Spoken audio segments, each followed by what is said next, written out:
পৌর ভবন নির্মাণ ও অফিস সহকারী নিয়োগ পরীক্ষায় অনিয়মের অভিযোগে শরীয়তপুরের ভেদরগঞ্জ পৌরসভায় অভিযান পরিচালনা করেছে দুদক। রোববার এ অভিযান পরিচালনা করেন দুর্নীতি দমন কমিশন মাদারীপুর শরীয়তপুর জেলার সমন্বিত টিম। দীর্ঘদিন ধরে ভেদরগঞ্জ পৌরসভার বিভিন্ন উন্নয়ন প্রকল্প, ভবন নির্মাণ, নিয়োগ পরীক্ষায় ব্যাপক দুর্নীতি ও অনিয়মের অভিযোগ ছিল।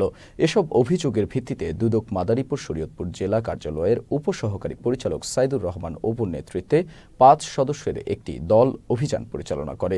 দুদক মাদারীপুরের উপপরিচালক সাইদুর রহমান অপু জানান, প্রাথমিকভাবে পৌর ভবন নির্মাণ ও অফিস সহকারী নিয়োগ পরীক্ষায় কিছু অনিয়ম পাওয়া গেছে। নথিপত্র যাচাই বাছাই শেষে পূর্ণাঙ্গ প্রতিবেদন কমিশন বরাবরে দাখিল করা হবে। এখানে হিসাব সহকারী, একটা কাজের সহকারী এবং পাম্প চালক, ৩টি পদে নিয়োগ হয়েছিল। এই নিয়োগ ৩টিতে ব্যাপক দুর্নীতি এবং অনিয়ম হয়েছে বলে আমাদের কাছে অভিযোগ ছিল এবং একই সাথে এই পৌর ভবন নির্মাণে এখানে নকশা অনুযায়ী নির্মাণ করা হয়নি, এই মর্মে আমাদের কাছে অভিযোগ ছিল। এই অভিযোগে আমাদের ডিডি মহোদয়ের নির্দেশক্রমে আমরা এই অভিযান পরিচালনা করেছি। আমাদের এই অভিযান পরিচালনা করতে আমরা এখানে সংশ্লিষ্ট রেকর্ডপত্র প্রাথমিকভাবে পর্যালোচনা করে আমরা দেখতে পেলাম যে এখানে যে 3টি পদে নিয়োগ হয়েছে এখানে অনেক অনিয়ম আমাদের কাছে প্রাথমিকভাবে পরিলক্ষিত হয়েছে।